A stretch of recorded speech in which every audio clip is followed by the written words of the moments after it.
Hello and welcome to ज़रा हटके। मुबशिर ज़ैदी और ज़रार खोड़ो का सलाम कबूल कीजिए। और आज कॉलिंग डे है, आप ही की बात सुनी जाएगी और हम इजहार ख्याल आप ही करेंगे। सज्जाद हसन हैं मेरे भाई सियालकोट से। अस्सलाम वालेकुम सज्जाद। वालेकुम अस्सलाम सर, क्या हाल है? अल्लाह का शुक्र, आप बताइए। सब भी ठीक है सर। बिल्कुल खैरियत सर, आप सुनाएं। जी दुआएं सर। सर आज ना मुझे आपका थोड़ा सा टाइम चाहिए होगा, काइंडली कोऑपरेट कीजिएगा, मैंने बड़ी सीरियस बात करनी है आज। आप जी बोल दें तो कोऑपरेट भी हो जाएगा। सर जी, जब ये जैनब वाला वाकया हुआ था ना, तो जी उस वक्त जो हाइप क्रिएट हुई थी और जो उसको सजा हुई थी, तो उसके बाद कौन सा जैनब वाला वाकया? जैनब वाला, जी जी जी ठीक है। उसके बाद मुझे लगा था कि शायद हमारे माशरे में कुछ थोड़ी सी तब्दीली आए और इस तरह के जो वाकयात मतलब कि ना हो शायद या कम हो, लेकिन वो मेरी खाम ख्याली साबित हुई। तो उसी सिलसिले में एक कृष्ण चंद्र ने एक लिखा था खत पंडित नेहरू और कायदे आजम के नाम।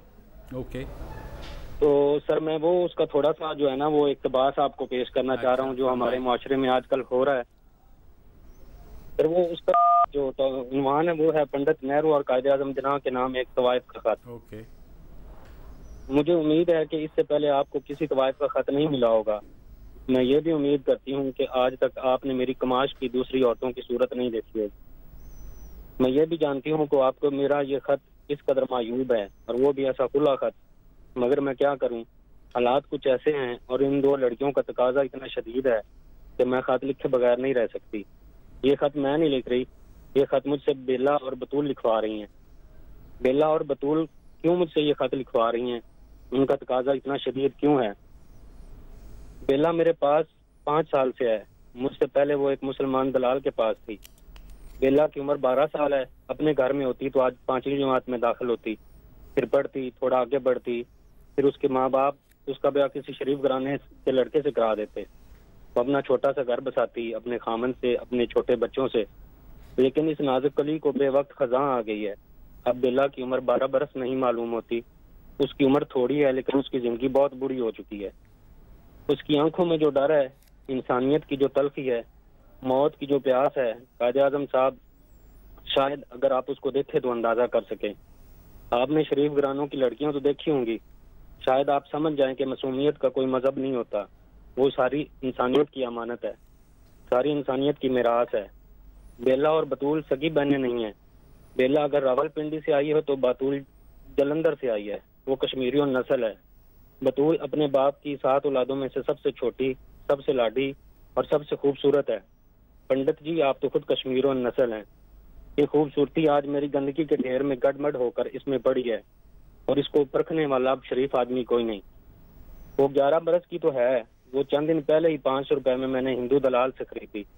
इससे पहले वो कहाँ थी मैं कुछ नहीं कह सकती, लेकिन लेडी डॉक्टर ने मुझसे बहुत कुछ कहा। हिंदू धर्म अपनी इज्जत खो दी। आज राग वेद का हर मंत्र खामोश था, आज ग्रंथ साहब का हर दोहा शर्मिंदा था, आज गीता का हर श्लोक जख्मी था। बतूल के बेबस बिंचे हुए होंठ, उसके हाथों पर वैशी दरिंदों के दांतों के निशान हमारी तहजीब का कफन है। बेला और बतूल 2 लड़कियां हैं, 2 कौमें हैं, 2 तहजीबें हैं, 2 मंदिर हैं, जो 2 मस्जिद हैं, जो आजकल फारस रोड एक तवाइफ के यहाँ रहती हैं। मैं ठीक तरह से उनका संदेशा अब तक नहीं पहुंचा सकती। क्यों ना आप खुद उनकी निगाहों का पैगाम पढ़ लें। पंडित जी मैं चाहती हूँ कि आप बतूल को अपनी बेटी बना लें, और जना साहब आप बेला को, आप एक दफा उनको फारस रोड के चुंगल से छुड़ा के अपने घरों में रखें और उन लाखों रोहों का नोहा सुने। ये नोहा जो नवा खाली से पिंडी तक और भरत से बम्बई तक गूंज रहा है, क्या ये नोहा गवर्नमेंट हाउस तक इसकी आवाज सुनाई नहीं देती? आपकी मुखलिस फारस रोड की एक तवाइफ।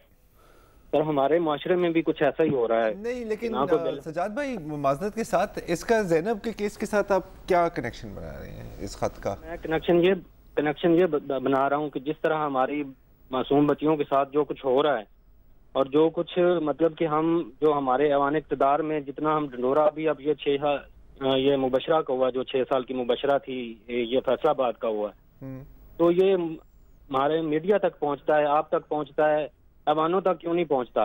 ये इस तरह का मतलब कि जो वाकयात हैं उसकी रोकथाम के लिए जो इक़दाम हमको करने चाहिए थे। उस दिन भी मैंने कॉल की तो मैंने आपको बताया था कि जो मेजर्स हमको लेने चाहिए वो हम क्या ले रहे हैं।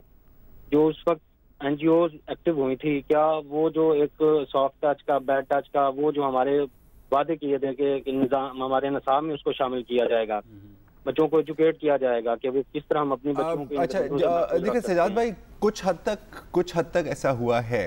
अगर आप देखें पिछले हफ्ते ही हमने शहजाद रॉय को दावत दी थी, आप वो दोबारा सुन लें, कुछ हद तक कहीं ना कहीं इम्प्लीमेंट हो रहा है।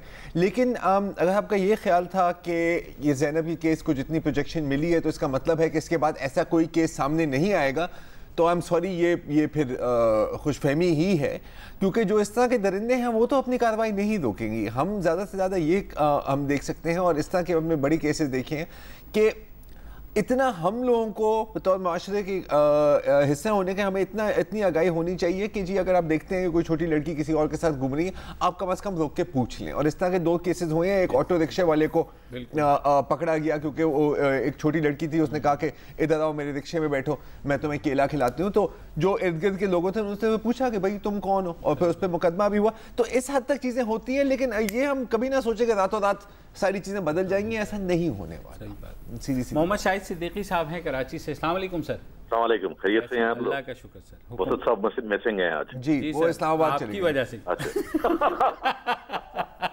मजाक कर रहा हूँ।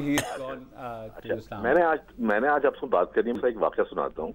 आई वाज एट दुबई, मैं SVP है एमिरेट्स एयरलाइन के, उसके साथ बैठा हुआ था। जी जी। तो उसमें किसी की जॉब के लिए मैं गया था। तो उसमें बोला, मुस्लिम का Mohammad, I will definitely call him for the interview, you know but why. अभी 1 मंथ पहले मेरे पास एक साहब आए थे पाकिस्तान से, और उनकी जो डिग्री थी वो MA इंग्लिश की थी। अच्छा, जब मैंने उनसे इंटरव्यू किया तो वो he can't even right his name, और वो MA इंग्लिश थे। अभी मैं टीवी पे देख रहा हूँ, और हर साल देखता हूँ जब मैट्रिक के और इंटर के एग्जाम्स होते हैं, पर्टिकुलरली इन हमारे इंटीरियर सिंध में, जिस तरह नकल होती है, जिस तरह से वो कॉपीज रख के पुलिस वाले खड़े होके नकल करवाते हैं, मतलब तो फिर आप सिंध सेक्रेटेरिएट जाएं, यहाँ पे वहाँ पे जो सेक्रेटरीज डायरेक्टर्स बैठे हैं, they can't even write draft a letter in English. और फिर हमारे हुक्मरान जो है, मतलब हुक्मरानों का नाम, वो जरदारी हो या नवाज शरीफ हो, वो लेते हुए आप ये समझते हैं खुद को गाली दे रहे हैं आप, वो इस कैरेक्टर के, और फिर वो कहते हैं कि नहीं हम बहुत अच्छा काम कर रहे हैं। हमने क्या किया है तालीम के लिए, कैसे रोकेंगे इस नकल को, हम क्या जनरेशन पैदा कर रहे हैं। फिर वो जो साहब ने भी कॉल की थी, जनरेशन इसी तरह पैदा होगी जो ज़ैनब को भी उठाया जाएगा और दूसरी बच्ची के नाम लिया है। हम एजुकेशन ही नहीं दे रहे हैं, हम उस पर फोकस ही नहीं कर रहे हैं। कौन है मिनिस्टर सिंध में एजुकेशन का, उसने क्या किया है? सही क्या है? 10 साल से मैं देख रहा हूँ टीवी पे, हर साल यही दिखाते हैं, मैट्रिक के एग्जाम्स में, इंटर के और डिग्री के एग्जाम्स में वो बैठ के खुला नकल करते हैं, और फिर आके सेक्रेटरी और डायरेक्टर लग जाते हैं। कैसे रोकेंगे आप इसको?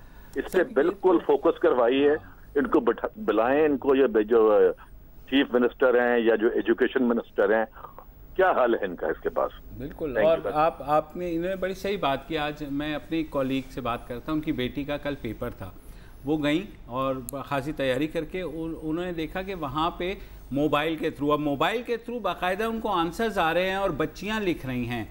वो तो जो लोग मेहनत करते भी थे वो भी ये सोचते होंगे कि हमारे साथ जो हैं वो सब एक ही जगह से है ना। और पहले तो होता था कि चलो MQM यहाँ पे करा रही है नकल, ये वो। अब अगर वो नहीं है, ये एक माइंडसेट है, ये फ्री मार्केट है सर। हाँ, फ्री मार्केट है। और आपने याद है तस्वीर आती थी कि वो खिड़कियों में चढ़े हुए हैं और वो वहाँ से, तो नथिंग हैज़ चेंज ना यहाँ पर, ना इंटीरियर सिंध में, और ना मेरे ख्याल में दूसरी जगहों पे। अब तो पर्चे, और ये खैर पाकिस्तान में नहीं, अब इंडिया में भी उस दिन मैं देख रहा था कि वो 10,000 रुपये में वो उसने पर्चा आउट कर दिया FSC का इंडिया में। और क्या था कि वो उसका कोई दोस्त था, उसने उसे पैसे भी दिए और वो पूरा वहाँ पर। तो हर जगह मेरे ख्याल में गिरावट जो है ना ज़्यादा से ज़्यादा आ रही है। और जब तक ये विल नहीं होगी, ही इज़ राइट, क्या एजुकेशन मिनिस्टर से पूछने के जनाब आपकी क्या क्वालिफिकेशन है, क्या आपने आज तक कभी एजुकेशन नामी किसी चिड़िया का नाम सुना है, या आपने कोई ऐसी तीर मारा है इस शोबे के अंदर जो आपको एजुकेशन मिनिस्टर बनाया? तो मेरे ख्याल में बहुत शर्मिंदगी होगी उनका जवाब। बात तो सही है। अगले कॉलर है हमारे साथ हमजा सलीम साहब फैसलाबाद से। अच्छा सॉरी, हमजा सलीम ड्रॉप हो गए हैं। मोहम्मद आरिफ कराची से। अस्सलाम वालेकुम जी। जी अस्सलाम वालेकुम। वालेकुम अस्सलाम भाई जी। आज एक साथी नहीं है, खुद मिस कर रहे हैं उनको। बहरहाल वो कल जो प्रोग्राम किया था मिनिस्ट्री के हवाले से, वो माशाल्लाह बहुत अच्छा प्रोग्राम किया था। लेकिन उसमें एक सवाल जो मेरे बार बार ध्यान में आ रहा है वो ये कि पब्लिक, इन्होंने गवर्नमेंट ने एक्चुअली अनाउंस कर दिया है कि हर आदमी जो है अपने पैसे बाहर रख सकता है सिर्फ 3% टैक्स देने के बाद। यानी आप फर्ज किया किसी के 10 करोड़ डॉलर या कुछ डॉलर्स हैं वहां पर, तो वो इसको डिक्लेयर करेगा और 3% टैक्स देगा, उसको वहीं छोड़ देगा। तो उसको वहां से लाने की जरूरत कैसे मुझ में आएगा सर? वो वापस अगर किसी ने हक हलाल से कमाया है, फर्ज करें हमारा, क्योंकि हम ये तस्वीर करते हैं कि जी जिसने भी बाहर पैसे रखे हैं वो कहीं ना कहीं उसने कोई करप्शन कर रहे हैं, कोई मनी लॉन्ड्रिंग कर रहे हैं। हरगिज़ ऐसा नहीं है, हर केस में ऐसा नहीं होता। अगर मैंने अपने हक हलाल की कमाई की है और मेरा दिल चाह रहा है कि मैं दुबई में इन्वेस्ट करूं या मैं लंदन में इन्वेस्ट करूं, ये मेरा हक है। हाँ, लेकिन एक बात देखें, जो आपकी बात है ना, आपने उर्दू का मुहावरा तो सुना ही होगा कि भागते चोर की लंगोटी ही सही। तो जाहिर है इस वक्त तो हुकूमत की प्रायोरिटी ये है कि कुछ भी आ जाए, थोड़ा बहुत भी आ जाए। लेकिन जैसे कल शब्बर जैदी साहब हमारे साथ बैठे थे, उन्होंने ये कहा था कि स्कीम का मकसद ये है कि लोग कम से कम डिक्लेयर कर दें अपनी इनकम, ताकि आपको वंस एंड फॉर ऑल पता लग जाए कि किसकी इनकम अगर बाहर भी रखा हुआ है तो क्या है, ताकि वो झिझके ना फिर लाने से। जैसे ज़रार ने कहा, हो सकता है आधे करप्शन का पैसा हो या 75% करप्शन का पैसा हो, लेकिन उन्होंने ये कहा था कि तकरीबन 120 अरब डॉलर पाकिस्तानियों का बाहर है। उसमें से अगर हमारे पास इस वक्त अगर 20 अरब डॉलर की भी डिक्लेरेशन या 30 अरब डॉलर की हो जाती है और उससे कुछ हमें मिल जाता है, तो मेरे ख्याल में एक रास्ता खुलेगा। एक चीज़ जो है मैं अंडरस्टैंड कर रहा हूँ कि एमनेस्टी के ऊपर यही होता है कि जनाब ये क्यों ऐसे जो है ना रियायत दी जाती है। हमारी मजबूरी है, हमारे कवानीन, हमारे इदारे इस कदर मजबूत नहीं हैं कि इस चीज़ को बाहर जाने से रोकें किसी भी तरीके से। दूसरी बात है, दूसरी कवानीन की बात भी नहीं है। हाँ। मुबश्शिर देखें, फेवरेबल इन्वेस्टमेंट क्लाइमेट की बात होती है, ठीक है। अब अगर मेरे पास पैसे हैं और मुझे यूके में उस पर 15% मिल रहा है, हाँ, और मुझे पाकिस्तान में 7% मिल रहा है, मैं कहाँ डालूंगा? हाँ, मैं वहां डालूंगा जहां मेरा प्रॉफिट है। हाँ, लेकिन गोल होता है you create a favourable investment climate, और फिर ऑटोमेटिकली आ जाते हैं, यार अब तुम्हारे पैसे बाद मैं तुम्हारे सर पे बंदूक तो नहीं रखूंगा ना कि ओए मुबश्शिर अपने सारे पैसे वापस ला, तुम नहीं लाओगे, कैसे होगा? तो ये जो होते हैं ना ये मैजिकल सॉल्यूशंस, कि हुकूमत कानून बना दे कि सारे पैसे वापस आ जाए, सर ये ख्याली पुलाव है। ख्याली पुलाव से पेट नहीं भरता, सीधी बात है। तो सब देखें, हमारे जो साबका फाइनेंस साहब का क्या डिफेक्टो डिजूरे कुछ भी आप कह लें, अभी तक उनका पता नहीं है, वो वापस आएंगे, वो उनके अपना जो है सारा कुछ बाहर था। तो ये तो भाई है अमानुल्लाह साहब हैं रावलपिंडी से। अस्सलाम वालेकुम। जी वालेकुम अस्सलाम। बशर साहब कैसे हैं? अल्लाह का शुक्र, हुक्म। अच्छा, ये आजकल हर तरफ ये कल से एमनेस्टी का शोर मचा हुआ है, जी। और जिसको भी देखो उसकी तारीफ में जमीनों आसमान के कलाबे मिला रहा है।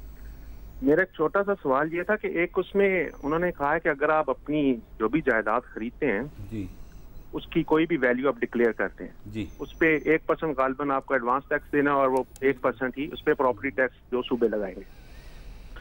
मेरा सवाल आपसे ये है कि मैं 5 लाख रुपए की जायदाद खरीदता हूँ जी, और उस पे 1% के हिसाब से टैक्स देता हूँ, एडवांस टैक्स और 1% प्रॉपर्टी टैक्स जी, और उसको डिक्लेयर करता हूँ कि 1 करोड़ रुपए की है जी। और पाकिस्तान में आपको पता है कितना आसान है कि गवर्नमेंट में बैठा हुआ कोई भी मेरा चाचा, मामा, ताया या कोई भी पॉलिटिकल इन्फ्लुएंस बंदा, वो कहेगा अच्छा भाई तुमने तो गलत ये भरी है, तो ये हम 2 करोड़ पे में तुमसे खरीद लेते हैं, लाओ इधर अपनी जमीन। सही है।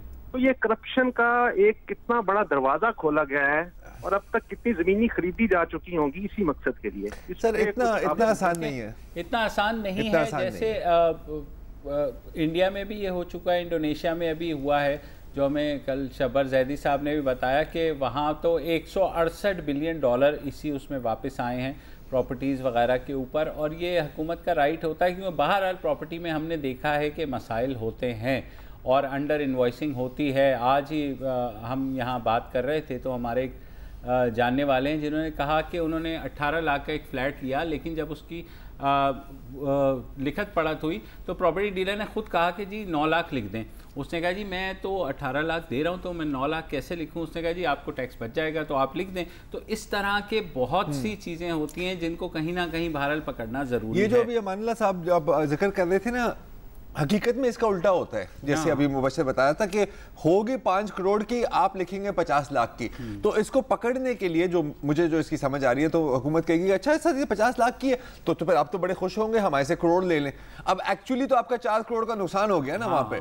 तो इससे बचने के लिए मतलब लॉजिक ये है कि फिर आप इसको राइट जो इसकी वैल्यू है वही डिक्लेयर करें। छोटा सा अगर क्लैरिफिकेशन ये होता है कि अगर लेट्स से आपने एक प्लॉट ले लिया अभी 20 लाख का, वो 1 साल बाद उसकी वैल्यू हो गई 2 करोड़ रुपए, तो आप उसको 20 लाख शो करेंगे या 2 करोड़ रुपए शो करेंगे? I think at the time of purchase होगा ना, टाइम ऑफ परचेज की बात होगी ना यार। तो फिर तो इसका मतलब है कि फिर तो किसी को फिक्रमंद नहीं होना चाहिए, होना तो नहीं चाहिए। लेकिन अगेन देखिए अब इसमें जो टेक्निकल इंप्लीमेंटेशन है वो फिर एक अलग चीज होती है। और दूसरी बात ये कि जो इनकी बात इस हद तक मैं दुरुस्त मानता हूँ कि हुकूमत में आगे आपको किस तरह से ब्लैकमेल कोई करेगा वो देखना जो है ना ज़रूरी है, क्योंकि क्या पता कि इसी उस पे आकर के आपको टैक्स वाले तंग करना शुरू कर देंगे जी। नहीं वो कोई ना कोई तरीका तो ढूंढ ही लेंगे, ये तो होगा। हम लोग उससे निकलने के तरीका पहले ढूंढते हैं और स्कीम जो है बाद में इम्प्लीमेंट होती है। सही बात। बहरहाल यही है।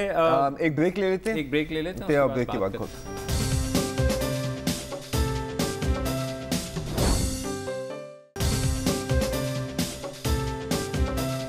Welcome back. और हमारे अगले कॉलर हैं राहत हुसैन साहब कराची से। कमाल खान साहब हैं अब हमारे साथ इस्लामाबाद से। अस्सलाम वालेकुम। हेलो कमाल खान साहब। हेलो साहब। जी मैं कमाल खान बात कर रहा हूँ। जी सर।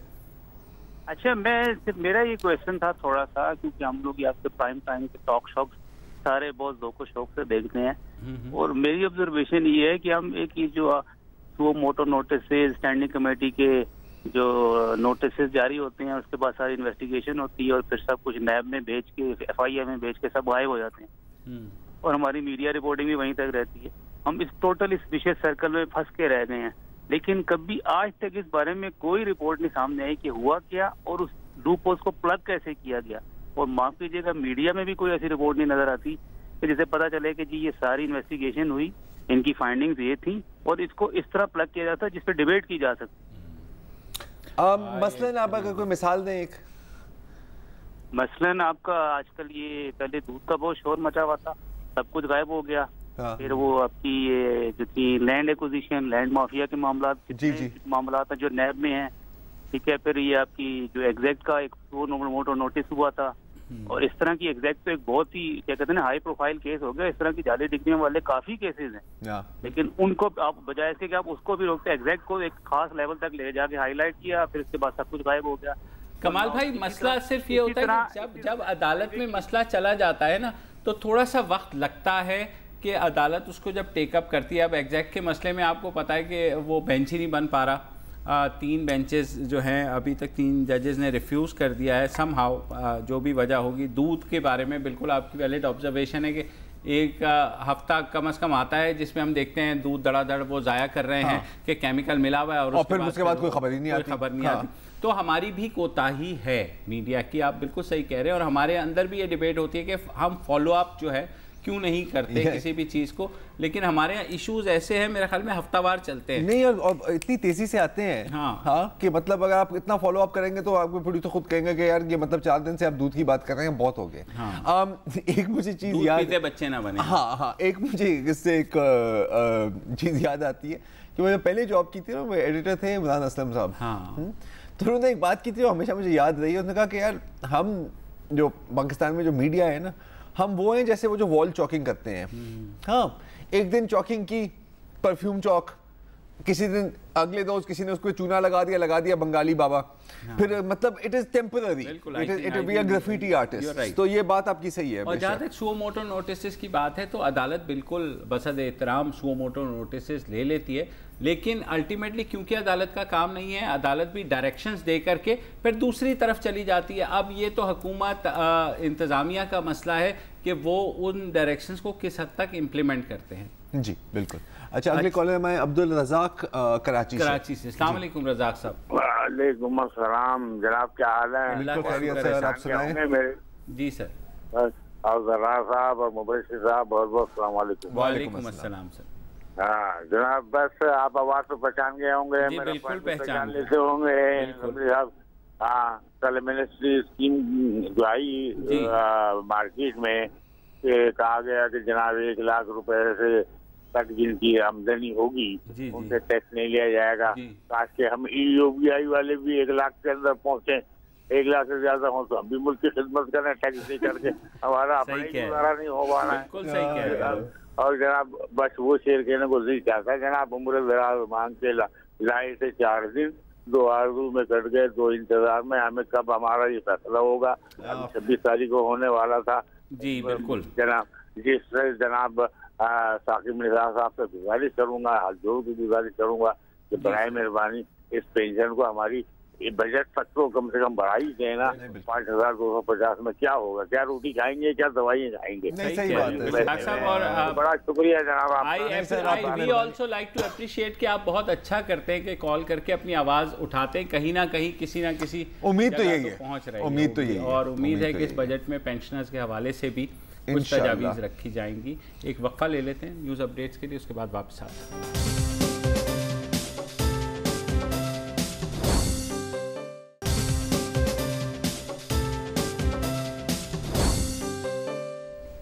Welcome back. हमारे साथ मोहम्मद अब्बास हैं फैसलाबाद से। अस्सलाम वालेकुम। जी मुबशर भाई, क्या हाल है? ठीक है आप ठीक हैं? हाँ जी, मैंने आपसे बात करनी थी, 10 से 15 सेकंड चाहूँगा आपसे। जी बिल्कुल। जी तो अभी आप जो टू द पॉइंट में लगे थे एक्सप्रेस पे, मैं आपका प्रोग्राम सुन रहा था, तो उस हवाले से थोड़ी सी बात करनी थी मैंने। तो ये नवाज शरीफ का जो दौरे हुकूमत है, इसमें ये दूसरी मरतबा हमारे साथ ब्लंडर हुआ है जी कि सियासी इस्तेहकाम ना होने की वजह से हम कारोबारी लिहाज से डिस्टर्ब हुए।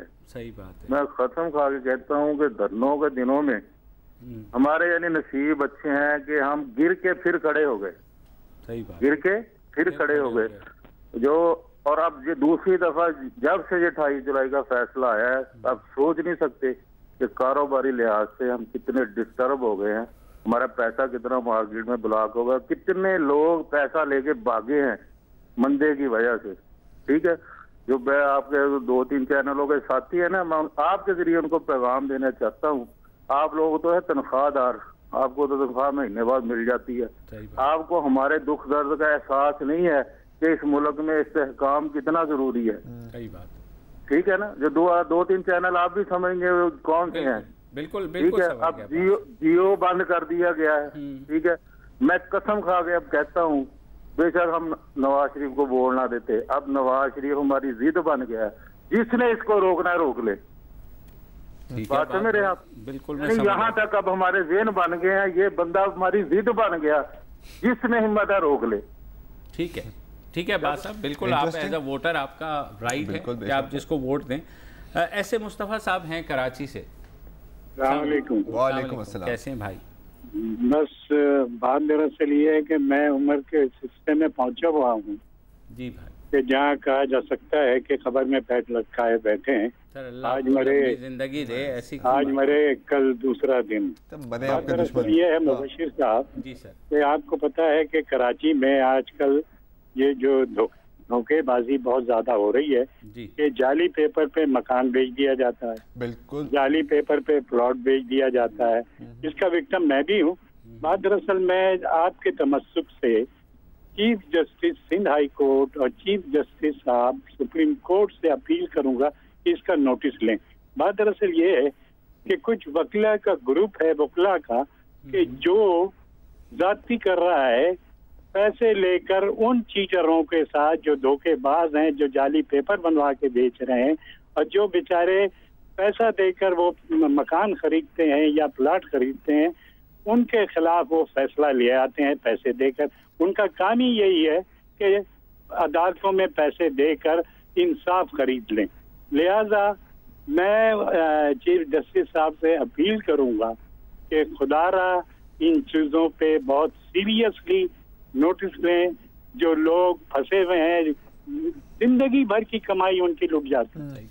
बिल्कुल सही कह रहे हैं। नहीं, बहुत इस तरह के बहुत फ्रॉड हैं। और ये तो सिर्फ वकला की बात कर रहे हैं, पूरी चेन होती है, पूरी चेन में यही पूरी चेन होती है जी। मतलब बिल्डिंग अथॉरिटी से लेके पुलिस से लेके और बिल्कुल वकला से लेके, हो सकता है कुछ जज साहिबान भी, तो मतलब तो ग्राउंड से लेके पूरी कट किस्म की माफिया है। वो उनकी बात सही है कि नहीं 100% सही है जो है ना इस तरह से आप कब्जा कर लें किसी के ऊपर। नहीं और यार ये तो एक केस है इस तरह के, आपको हजारों केसेस मिलेंगे यार।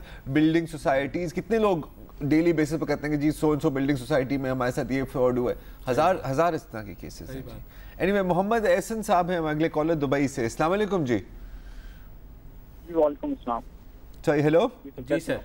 हेलो जी बताइए, फरमाइए। जी सर, मैं दो बातें अर्ज करना चाहूँगा। एक तो एमनेस्टी स्कीम के ऊपर। एमनेस्टी स्कीम मतलब एक तो इसका रिकवरी रेट ही बहुत कम रखा गया है, तो इससे तो आपको पैसे आने नहीं है, 2% आप डिक्लेयर करने पे रखेंगे। बिल्कुल। तो और दूसरा, इससे होगा पैसे भी नहीं आने, और होगा ये जो जेन्युइन टैक्स पेयर है आप उसका भी कॉन्फिडेंस लूज कर रहे हैं कि वो कहेगा कि जी इसका मतलब है कि ऐसी तादाद में लोग मौजूद हैं जो टैक्स नहीं देते और फिर भी उनके लिए नया ऑडियंस आता है। तीसरी बात ये कि अभी कुछ देर पहले वो नसीम दारा के प्रोग्राम में शौकत तरीन साहब आए हुए थे, जो इकोनॉमिक एडवाइजरी काउंसिल जो हेड कर रहे। उनका ये कहना था कि पहली मीटिंग इसकी कल हुई है और एक हफ्ते पहले नोटिफिकेशन आया। मतलब आपने इतना हाई इम्पैक्टफुल डिसीजन जो है वो इकोनॉमिक एडवाइजरी काउंसिल आपने बनाई है और उसके बगैर आपने वो कर दिया। और जबकि इस काउंसिल में बजट बनाना है 1 महीने में, तो आप इतना बड़ा डिसीजन लेके जो कि बजट पे भी इम्पैक्ट करेगा और उसको आप कॉन्फिडेंस में भी नहीं दे रहे। तो ये एक है कि मतलब बिल्कुल सही कह रहे हैं आप। आई 100% एग्री विद यू। लेकिन ये मेरे ख्याल में 2 महीने रह गए तो पता लग जाएगा ये एमनेस्टी भी चलेगी या नहीं चलेगी, क्योंकि उसके बाद दूसरी बात है ये जो पॉइंट्स जो अभी रेज किए हैं, अगर एहसन साहब अगर आप हमारा कल का शो देख लें तो काफ़ी ये जो आपने जो अभी पॉइंट्स रेज किए हैं उनका आपको जवाब भी वहाँ मिल जाएगा शायद। और अभी एक ब्रेक ले लेते हैं।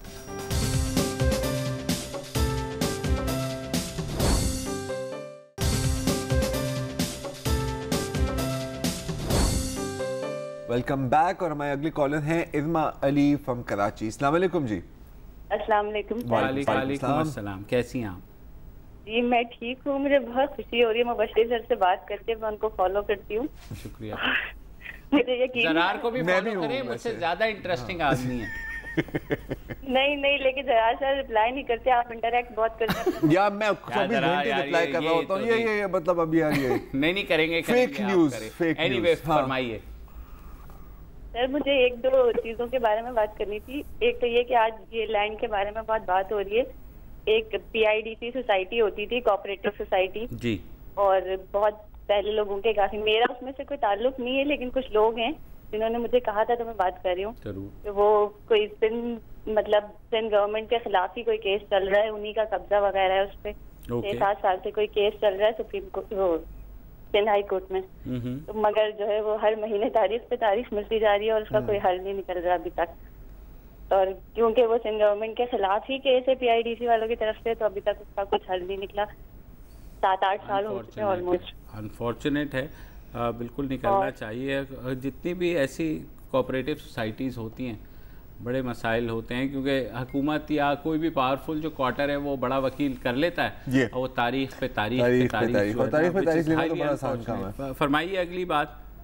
और अगली बात ये है कि नहीं, आप वैसे जो टॉपिक हम सोच रहे होते हैं कि हम भी कुछ कहें तो आप वो पहले ही ले आते हैं। बच्चों की स्कूल फीस का आप वो ले आए, यानी कि ये वो टॉपिक्स हैं जो मैं बस देख रही होती हूँ, मेरा इनसे कोई ताल्लुक नहीं।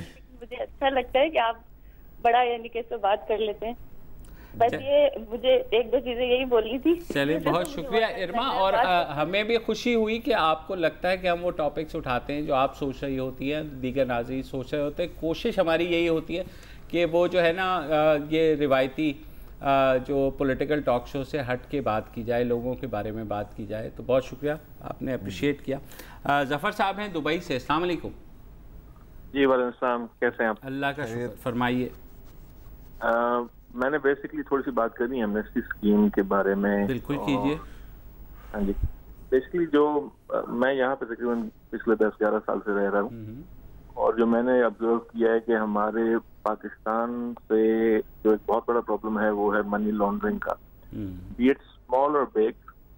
ये हमारे पठान भाई हों पेशावर से या हमारे मेमन भाई हों कराची से, this bad practice is so rampant. I mean अगर आपको आज पैसे चाहिए, अगले 1 घंटे में पाकिस्तान से फंड्स चाहिए जो कि आपने ट्रांसफर करने हैं, विदाउट एनी कोई भी प्रॉब्लम के बगैर आपको पैसे हाथ में मिल जाएंगे। बिल्कुल। और ये मैंने कई दफा देखा है। बिल्कुल सही। कुछ लोग मंगाते हैं अपने जायज कारोबार के लिए, ठीक है, लेकिन तरीका नाजायज होता है। बेशक, बिल्कुल। Balance, there is nobody stopping them. No. और ये जो भी एमनेस्टी स्कीम आई है, ये बेसिकली आई मीन जैसे मैं एक नॉन रेजिडेंट पाकिस्तानी हूँ, मुझे मेरा शायद दिमाग ही खराब होगा कि मैं इस फाइनेंशियल एटमॉस्फेयर एनवायरनमेंट में अपने फंड्स पाकिस्तान मूव करूं, क्योंकि मैं जब से यहाँ आया हूँ, जिस दिन आया था यहाँ पे, उस दिन मैं 17.5 रुपए का 1 दिरहम था, जो कि अभी 31.5 दिरहम का 31.5 रुपए का हो चुका है। So the devaluation of currency is astronomical. No person in the right mind जिसने अपने जफर भाई, मुझे सिर्फ एक चीज पूछनी है कि जब वहाँ रिसेशन आया था तब वहाँ पर भी तो खासी तबाही हुई थी, लोग इधर उधर हुए थे। बिल्कुल। तो इसका मतलब है रिस्क फैक्टर। अच्छा नहीं, अच्छा एक चीज़ बस आखिरी मिनट है, दूसरी कॉल भी लेनी है। जफर भाई, पैसे वापस आने की तो अभी बात हो नहीं रही, अभी सिर्फ डिक्लेरेशन की बात हो रही है, और आई थिंक कि कोई ये नहीं समझता कि एकदम से कोई फ्लड गेट खुलेंगे और पैसे वापस आएंगे। आपकी बात बजा है, लेकिन अगले कॉलर है, आखिरी कॉलर है हमारे नवीद भट्टी साहब पिंडी से। अस्सलाम वालेकुम भट्टी साहब। सर टाइम बहुत कम है, जल्दी से सवाल पूछ लें प्लीज़। जी, मैं आपका प्रोग्राम बड़े शौक से देखता हूँ, माशाल्लाह आप बड़े ट्रू पीपल हैं, बड़ी सच्ची बात करते हैं। मुझे आपसे एक उम्मीद है कि ये जो हमारे यहाँ एहतसाब का सिलसिला शुरू हुआ है, हमारी ख्वाहिश है पाकिस्तानी शहरी होने की अच्छी से अक्रॉस द बोर्ड पाकिस्तान में ये एहतसाब होना चाहिए, और ये उसके बाद इलेक्शन होना चाहिए पाकिस्तान में। पाकिस्तानी कौम को तब रिलीफ मिलेगा जब ये एहतसाब होगा, उसके बगैर हम लोग तरक्की नहीं कर सकते। हम लोग किसी को सर ये भाई अक्रॉस दी बोर्ड का ही मसला है। जब जो पावर में होता है वो दूसरे सियासी मुखालिफ के खिलाफ काम शुरू कर देता है, अपोजिशन जो है जब वो में आती है तो वही हरकतें करती है। बदकिस्मती है हमारी, अल्लाह करे एहतसाब हो, लेकिन जमहूरियत का सिलसिला ऐसे ही चलते रहना चाहिए, इलेक्शन वक्त पे होने चाहिए। जी बिल्कुल, नो डाउट। फिलहाल इतना ही, मंडे को दोबारा मुलाकात होगी, इजाज़त दीजिए, खुदा। अस्सलाम वालेकुम। अगर आपको हमारे शो पसंद आया है तो प्लीज़ हमारे YouTube चैनल को सब्सक्राइब करें, और अगर मुनासिब समझे तो इस वीडियो को लाइक भी कर लें, तो कोई हर्ज नहीं है, और शेयर भी कर लें और कमेंट भी कर दें, वरना वो सब ऐसे ही लिखते रहेंगे। और ये जो दोनों कह रहे हैं ये कर लें जी प्लीज़, नहीं तो हमें भी घर जाना है, मैं आपके कंप्यूटर में नहीं रहना 24 घंटे। सही बात।